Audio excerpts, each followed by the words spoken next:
নিশ্চয়ই হয়েছে। আমি যাকে মারতে চেয়েছিলাম তাকে আমি মারতে পারিনি। পরিবর্তে এক ভদ্র মহিলা আর তার কন্যাকে আমি মেরেছি, এটাই আমার ভুল হয়েছে।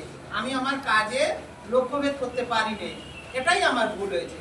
বিচারক তো আরো রেগে গেছেন, বাধ্য হয়ে ওনাকে ফাঁসির রায় দেয় এবং অল্প বয়সে ওনার ফাঁসি হয়েছে।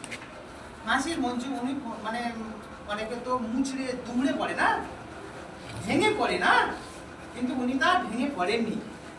উনি ভারত মাকে এতটা ভালোবাসতেন, সেখানেও সাহসের পরিচয় রেখেছিলেন। তাই ওনার প্রতি আমরা অবশ্যই সম্মান জানাবো, শ্রদ্ধা জানাবো।